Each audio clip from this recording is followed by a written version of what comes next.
Hello, hello, GM. We have a working microphone. Ladies and gentlemen, thank you for joining us this afternoon. I am Kayam, and to my left I have Parker, we have Gary, and we have Laura. So I cannot do any justice by introducing them, so I'm going to pass the microphone over to them to let them introduce themselves to you so that you know what's going to happen in the next half an hour. So please, Parker. Hi. First of all, so happy to be here with all of you and with such amazing co-panelists as well. It's such a pleasure to be here. I'm Parker. I am head of community and on the investment team at FinTech Collective, a global early stage VC focused on FinTech and DeFi. We have a specialized and dedicated fund to investing in decentralized financial infrastructure.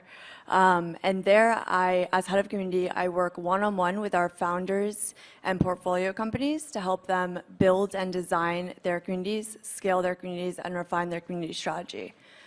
I'm also on the founding team of Boys Club. Boys Club is a, thank you for the support. Boys Club is a social club, community, and DAO designed to welcome women and non-binary individuals into Web3. And we're driving culture and lowering barriers to entry in three primary ways. The first is through our in real life events, which range from educational, topic-focused seminars to throwing absolute bangers. Second, we are driving crypto literacy by taking a playful and energized approach to educational content. And third, we are incentivizing ownership and community-driven projects through our DAO.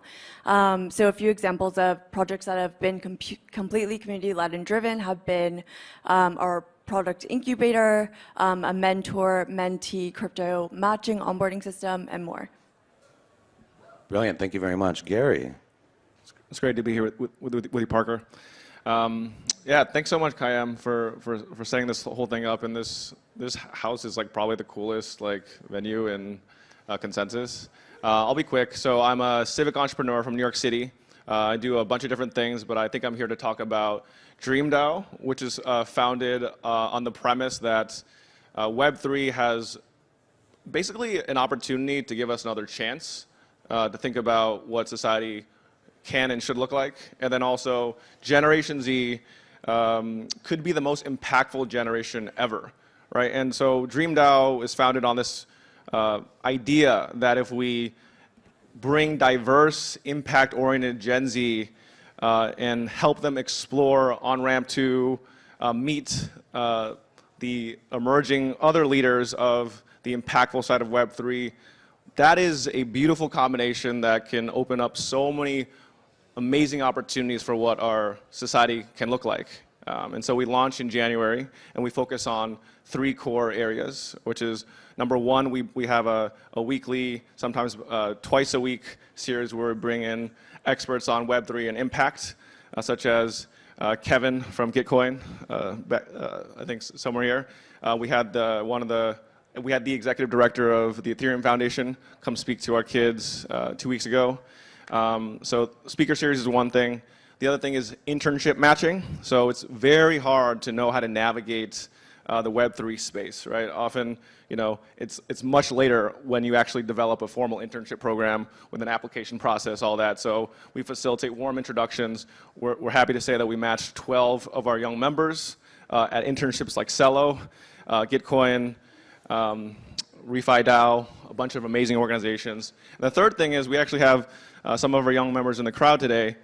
This doesn't happen much, but it's their first trip to a major Web3 conference. And what happens, we all know this, right? We're kind of drinking the Kool-Aid, but sometimes we forget how awesome it is to be able to spend time with dozens of people sometimes, like one-on-one conversations that would have otherwise been kind of a nightmare to coordinate on Zoom.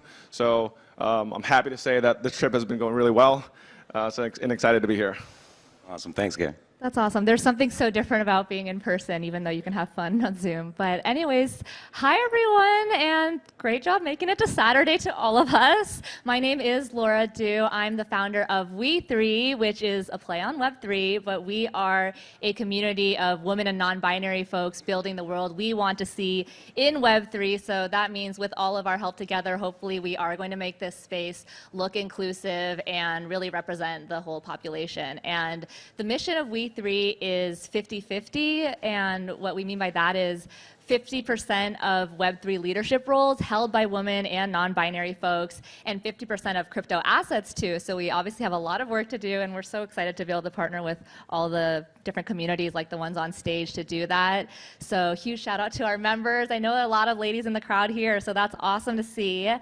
And in terms of how we do that, we also focus on 4 main things. So one of them is education. So we do a weekly speaker series. Just last week, we actually had 3 C-suite executives from 3 of the biggest companies that were all women speak at our event. So there's definitely women out there. We had MC from Uniswap, COO there. We had the CTO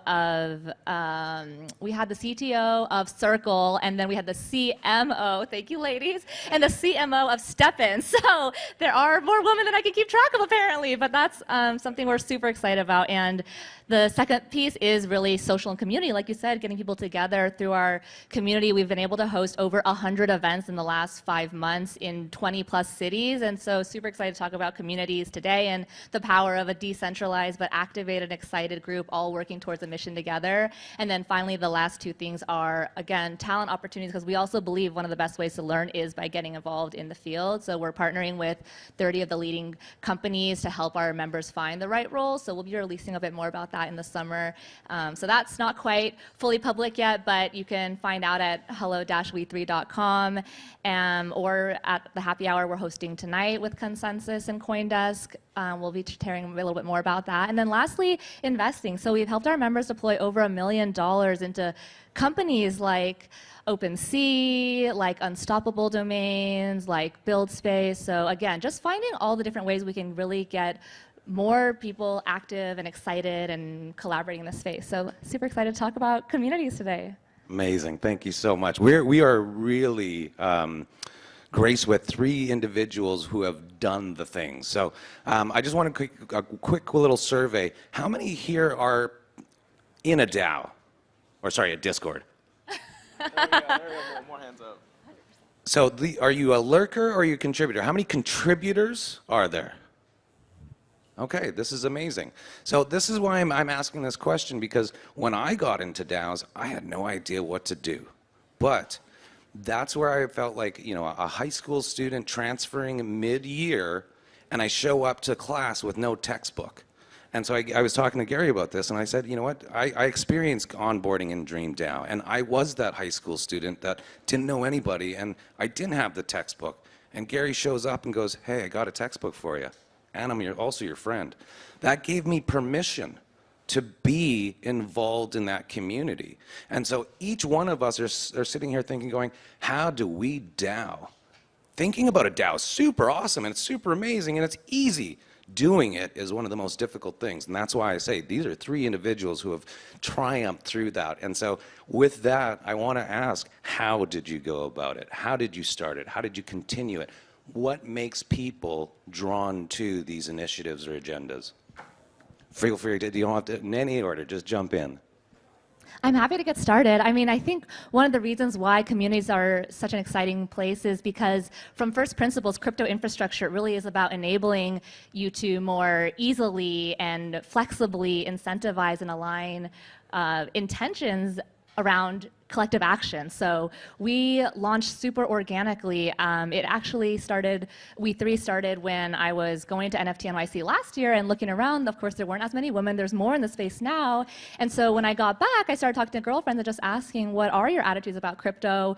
Do you think it's a boys club, or do you think it's only about Twitter and you don't really fully get it? Come over for dinner and we'll just talk about it. And that was just one post that I put out on LinkedIn, and hundreds of women signed up to get involved. And from there, we said, okay, well, what do we want to do about it? Should we host a speaker event? Should we get together for dinner clubs?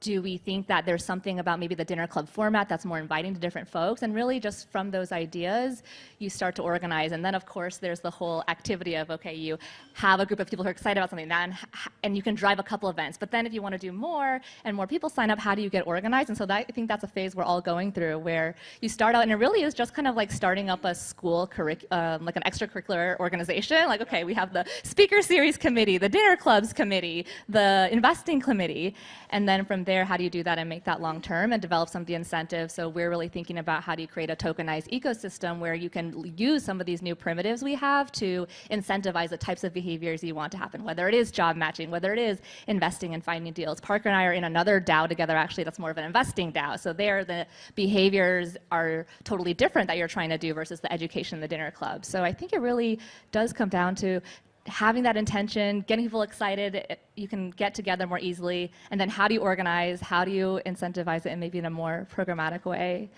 Yeah, no, the idea is always there. It's just how do you coordinate around it, and how do you maintain and sustain that? Like, you can have that, oh, it's shiny, I jump in, but the sustainability, that's the thing that you guys have are working on and kind of creating a playbook for us. Parker, you were going to say something. Yeah, I think, you know, there's this sort of interesting parallel between both community building that's not DAO oriented and DAO building itself. I think, you know, as we're sort of hearing and discussing right now, everyone wants to optimize for ownership, right? Like, I think when we imagine an ideal community or an ideal DAO, its members are empowered with the resources, tools, and everything they need to be able to meaningfully contribute and own their work. And so how do you get there? I think like the first step in my view, right, is attracting intrinsically motivated network participants. If you don't have this, you will never be able to have a sustainable community or DAO. Extrinsically motivated network participants will dissolve or leave over time. And so I think what that really means is, you know, starting to really ask some hard questions like, who are we? Who are we not? You know, who are we for? Who are we not for? And really communicating that. I think the second step, you know, Laura, as you mentioned, it's really important to make sure that your community members feel comfortable, welcome, that they have context. Context sharing, you know, is a big issue that DAOs are facing. So making sure that all that is communicated, and then getting them involved in small ways, and eventually scaling that over time. So at Boys Club, I am a co-lead of our DAO Ops Guild, working with an amazing woman, Amy, who's a part of Bankless DAO and Bankless Consulting. And we are responsible for transitioning the Boys Club community to DAO. What does that mean? That process has been a lot longer and a lot harder than I initially anticipated. It actually started with about 4 months of really in-depth research across both personal research and peer-reviewed research. It also meant going out to talking to founders of other DAOs, DAOs that we aspire to be, DAOs that maybe we don't aspire to be like, and different DAO tooling startups and systems. From there, it's really been designing these systems, really trying to identify how do we do governance, how do we design our proposal form, what is membership, what does membership mean, what is proof of membership. And I'm excited to say that Amy and I and our other former guild contributor, Lillian, who has contributed amazing work as well, we've started to design the beginning systems and processes for Boys Club DAO. So actually, last week we launched the release of our MVC, or Minimum Viable Community. You can find the article on our Medium, which we posted on our Twitter. But essentially, taking a minimum viable community approach means starting with the least amount of tools necessary and the least amount of members necessary to test and iterate if the systems and processes we've designed are the right fit for our community and if they work for our community. So what we've done is just started with our core contributors that are currently working in Boys Club. So that's the guild contributors across our 7 different guilds, their guild leaders, and the founding team. And what we're going to do is within 3-month, so quarterly cycles, we have a list of KPIs and actionable mechanisms for measuring them. So at the end of season 1, so 3 months from now, we'll check those KPIs, and if we're hitting over about 80% of them, continue on to scale to Boys Club V2, which will be a larger subset of our community. But it's been a really intensive process, and I think starting a DAO seems a little bit easy. I think one thing that I think is an interesting observation to note here is that Boys Club was very, very lucky in that we started community first, not DAO first.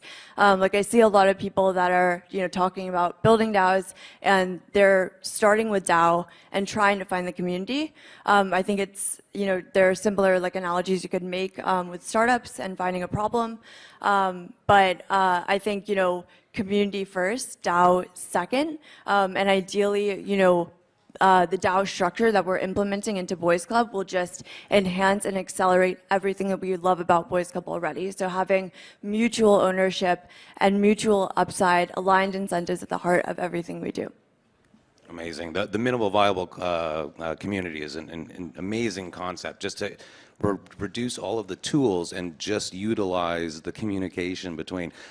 That's novel to me and new to me, so I'm going to implement it into everything I do now. So thank you for that. Yeah, so I just want to echo everything that Parker and Laura said.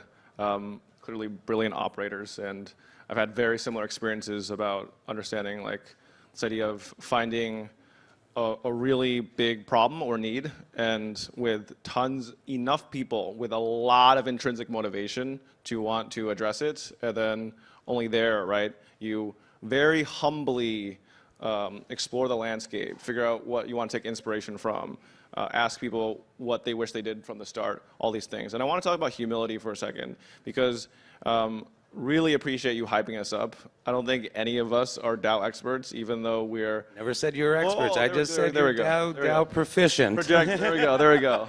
Well, you said accomplished, all these things. We're on a stage. That's kind of cool. But I think a question I always ask is would it even make sense for a Nobel Prize winner to be arrogant about their design choices? And the answer is probably no. It'll make you feel uncomfortable. You're also everyone has so much more to learn. And I think talk to the DAO steward community 3 years from now, 5 years from now. If your DAO still exists, you probably deserve some kind of DAO expert badge. But we are all just we don't know. I don't know what I'm doing. But I think probably why Dream DAO will still be around 12 months from now, 24 months from now, is because we have this deep, genuine sense of humility, right? And it's a non-starter, right? If we're evaluating potential members, we're not just looking at an application where they're trying to pretend that they're humble and curious. We'll have seen them operate in our community. In other communities, we'll ask around, we'll ask for references. It's very important for us to start very small and demonstrate that we're trying to be humble, because we only have 40 members at a time when DAOs are bragging at 40 young members. We have 40 mentors as well. But we only have 40 members because we do not know what's going to happen when we throw a bunch of strong-willed, agentic, diverse people from 5 continents together and many different time zones. We did not know what was going to happen. Many things that happened that are beautiful happened. Many things that were kind of uncomfortable and weird and very emotionally challenging happened. And so it's not easy to create a human system, which is ultimately what most DAOs are, at least ones that are not protocol DAOs. Actually, everything's a human system, though. So humility is incredibly key. And I guess just to wrap up, that does not mean that you don't make decisions. You make decisions understanding the assumptions that you're making or trying to, right? And then over time, you test whether those assumptions have borne out, right? And you keep iterating, right? Cycle after cycle. And you do not let outside pressure about what what people think the length of a season should be, you go to the next season when you're ready to, right? You don't expand your DAO to more members just because other people are expanding the DAO. Think from first principles, think humbly, still make decisions, accept humbly. That's what I was saying. Thank you so much for that. And that brings a point home for me, because being that humble is why these people, and I'm championing them, we all don't know what we're doing. That's the beautiful thing. That's the common denominator. But they're sharing that, and they're being courageous by leading that way. So you can't get away from that. You're leading the way and being courageous doing so. But that's the beautiful thing. Anyone in this DAO world, they should preface it by saying, I don't know anything and neither do we, but we'll figure it out. And so that speaks to something that I witnessed in the exhibition hall yesterday. I had to leave a talk. And someone asked me why. And I said, there are some talks that speak to your heart, and then there are some talks that speak to your wallet. Right now, we have a bunch of people that are speaking to our hearts. And that's what changes the definition for me from a decentralized autonomous organization to a decentralized autonomous organism. Because as they split, as they grow, as we learn, you get a sub-DAO, that's a split cell. But if you look at the hierarchy of a triangle, or the traditional hierarchy, it's everything at the top and it goes down. But in an organism, every piece of that organism has a sway, a move, and so that's what I'm championing here. Is there is a difference? You're all speaking from the heart. You're connecting into something that hasn't been connected into, and it's a little bit of a revolution or a regeneration of that intention. So I just want to champion that part, and being humble is how you get to the point where these folks are at. So what I want to ask now is the challenges. You've done this. We all don't know what we're doing. What were the biggest challenges you've had or that you faced and moved through along the journey?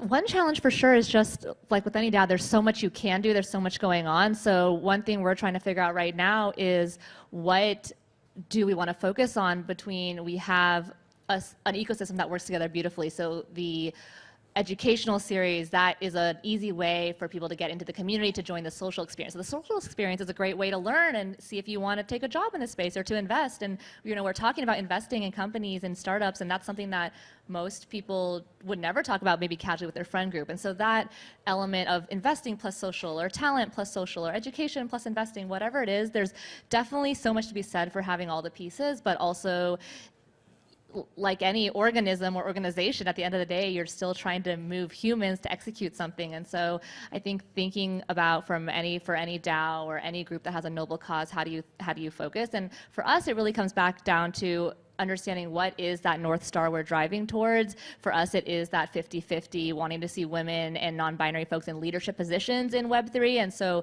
it might not necessarily be us having more parties. It might be partnering more closely with different engineering organizations or companies that are hiring. And we have companies coming to us every week saying, oh my gosh, could you help us find some women? We have no women on the team right now. We really want to get to 50%, and we just have no idea where. And I'll have like emails and follow-up that we can't even get back to. So I would say that's a huge challenge for us, just figuring out how do you figure out what is that North Star first. And for us, it really came from looking at our community and seeing, oh wow, we have folks who have incredible backgrounds, whether it's in tech, Silicon Valley, professional services, finance, whatever it is, who are transitioning into Web3. And then from there, what are the different programs that you can focus on that will really help you get to that North Star? And for us, we're not so worried about yet, when do we transition to a DAO? When do we develop our token? Like, that's all important as the infrastructure to enable us, like you said, to make everything work together more beautifully. But it has to start with what problem are you trying to solve? It really is still just like a startup. What problem are you trying to solve, and how are you going to do that?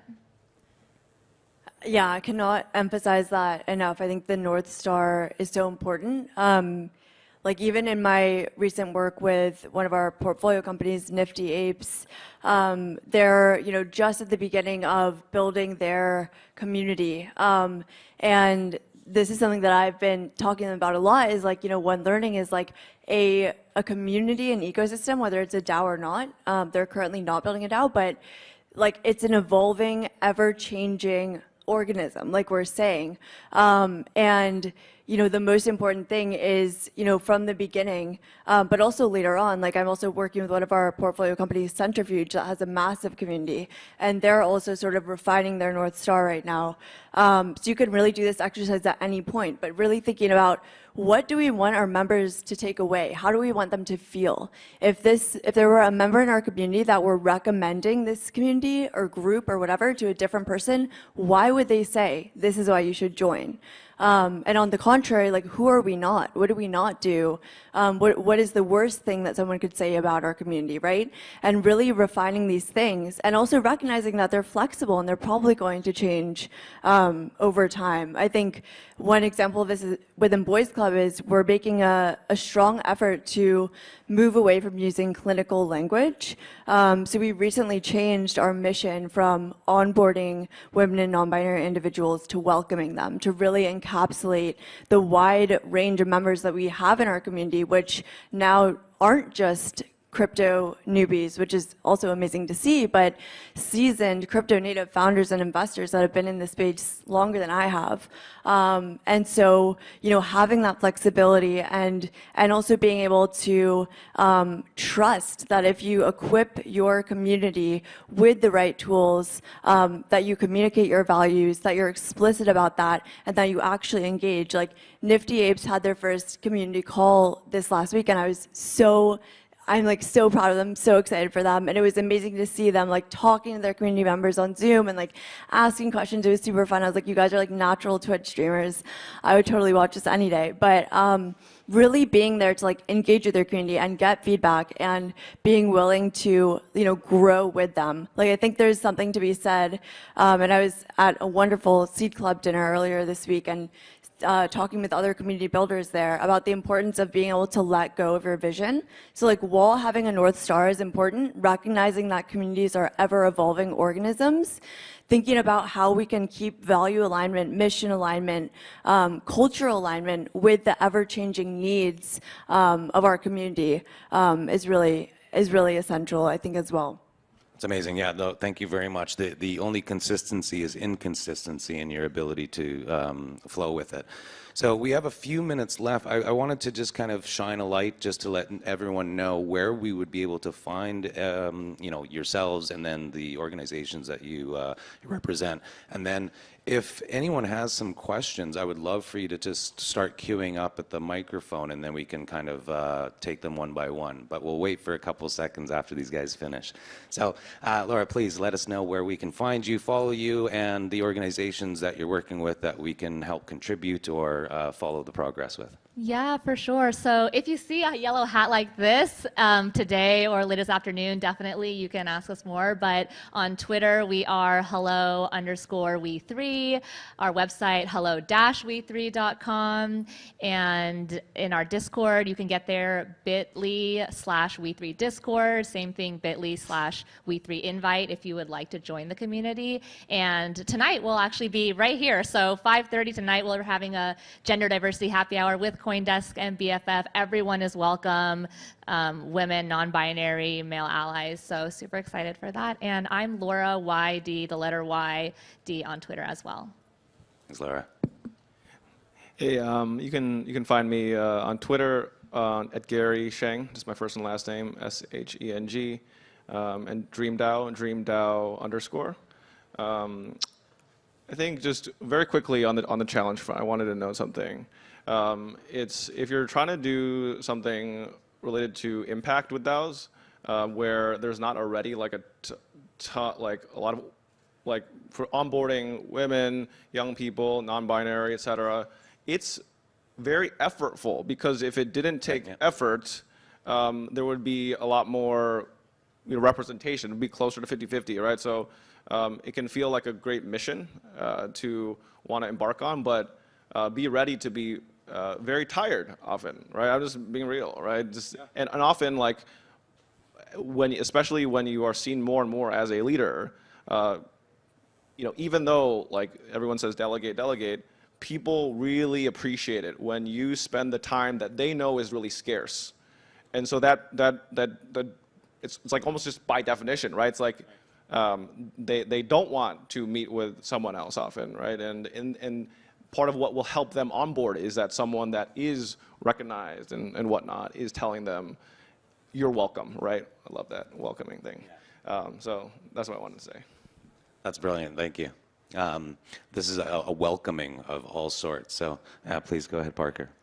Sure. You can find me on Twitter at Parker, Jayp.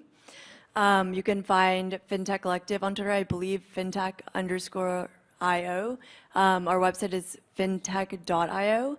And you can find Boys Club on Twitter at Boys Club Crypto, on Instagram, which I highly recommend. We have super good memes. boysclub.eth on Instagram. And if you want to check out our website, it's boysclub.vip. Awesome. Thank you so very much. It's an honor to have an ability to ask questions of folks who have gone into it, made mistakes, and speak to the challenges that we face. So at this point, I would love to invite people to take advantage of this opportunity. So please come up and ask some questions of any of us. There we go. Thank you. I got here a little late, so I'm not sure if you talked about this already, and it's not so much a question, but I love the commentary about being welcomed into the space. If anyone here has swag that isn't made for women's bodies, you're not doing it right, right? If you unisex t-shirts, your one-size-fits-all socks, they don't fit women. So if we want to feel welcomed here, you gotta have some women's t-shirts as well. Thank you. Duly noted. Thank I you. also love wearing, I shop in the men's section. And I sometimes shop in the women's section, so it's very fluid, right? So please go ahead. Thank you. Hi, y'all. My name is Jordan Cooley. I'm curious.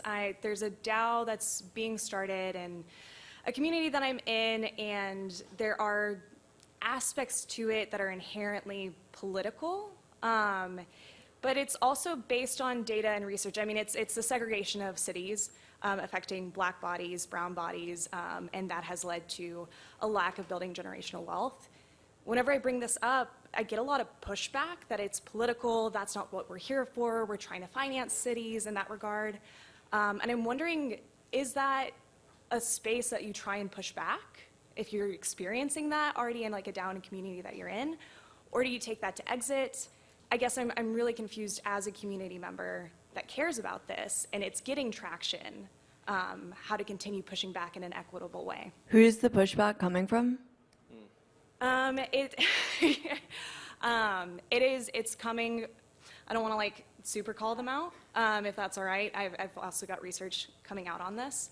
But it's from a crypto company, a crypto organization that's involved in cities.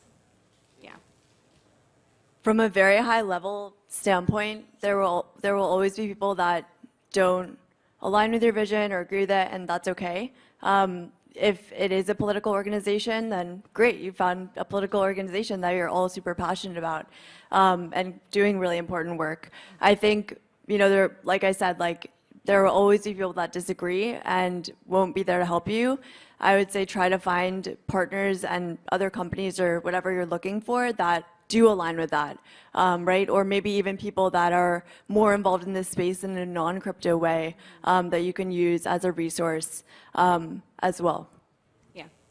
It's super tough, Jordan, because what I'm hearing you say is you're in this organization that has positive momentum in a direction that broadly is in the direction of what you're passionate about, yet maybe the overall direction doesn't include thoughtfulness around an area that you think is really important. Mm-hmm. I wonder if it's a Discord, if you can see if you've posted any messages, if anyone's emoji reacted to that, if you can find them and link up individually. It's so tough because on the one hand you could say, well, DAOs, we vote with our feet or our tokens. We can leave one and join a different one or start our own. Yet there is something to be said for sure when there is direction or momentum in one space and you maybe have the opportunity to influence that direction. But I guess it's kind of like that decision point of, can you really influence them? Can you find some folks and create a big enough voice within the community to really force a conversation? Because we have all seen that in communities that we're part of, where a community member will say, hey, that's not okay. And over time, other community members will join in, and because the organization is structured not top-down, but as a community, you can't really lose your community overall by saying we're going to ignore this very wonderful point that someone's bringing up. So I definitely see and appreciate what you're trying to do of like championing a cause you care about. So I really hope you find some people who maybe in the DAO can help really push that with you. Yeah. And I'll just briefly jump in. I think like I'm gonna read between the lines and assume that there's like a funder that is trying to tell you what to do or what not to do. There's probably pros and cons to listening to them, and I think going to the community, if it's ironically politically possible, to be known that you were discussing this issue to that funder. Well, and maybe if it's an issue to even discuss it, that's a pretty big red flag. But it sounds like there's going to be two imperfect options, or two or three. And what will probably make you feel the best is that you actually brought it to the community. It was thoughtfully discussed and recorded, and so that anyone that did not like anyone in your community that didn't like the outcome can watch how the process of deliberating was done, and that can help people disagree and commit to moving on. Yeah. Awesome. Thank you guys so much. That's a great point. I mean, belief systems are such a sensitive topic, but if you approach it just how Gary said, like that will alleviate some of those issues, hopefully. Thank y'all. Hey guys, thanks for the talk. I think DAOs can be a part of a really beautiful future, but not really at the current rate of engagement and contribution. I run a platform for bottom-up decision-making. We help a lot of DAOs do what Discord can't. And still we see engagement rates in the single digits from groups of 50,000 potential users to maybe 1,000 that are actually actively contributing. I wonder, from your experience building the DAO from the bottom up, what are the primary motivations for people to get involved, and where those motivations don't match up with reality? Where are we losing people? If there's any research that's out there that sheds on this, I'd love to hear it. Yeah, so I think there are a lot of ways that I could answer this question, but there are two, I guess, main topics or ideas that I'll bring up. So number one, I'm a big fan of delegated governance. I think there's a way to really effectively empower different groups that have different expertise and areas of focus in ways that allow them to have full context about the decisions that they're making and focus on those set of decisions. So rather than, for example, bringing a proposal to an entire community, if the proposal is about a partnership, that could go to the Partnerships Guild, the Partnerships Board, that have the expertise and context and are working on this all the time to make that decision. That said, obviously there should be community input and feedback taken by that guild or board or whatever. The second thing that I found in my research that really struck me was I read this peer-reviewed journal about DAO participation, and as I'm sure we all know, a lot of DAO members face participation burnout and fatigue. Hopefully, like a delegated system would mitigate some of that. But this peer-reviewed paper went into this case study of all of these real-world resistance movements around the world, including Occupy Wall Street. And what they found is that without a synchronous real-time forum for discussion about the decisions being made and about the outcome of proposals and votes that have occurred, they face a far lower rate of sustainability. So there's this whole trope of like code is law, protocol is law in DAOs and in the crypto community. I don't agree with this at all. I actually think, well, on-chain governance is great.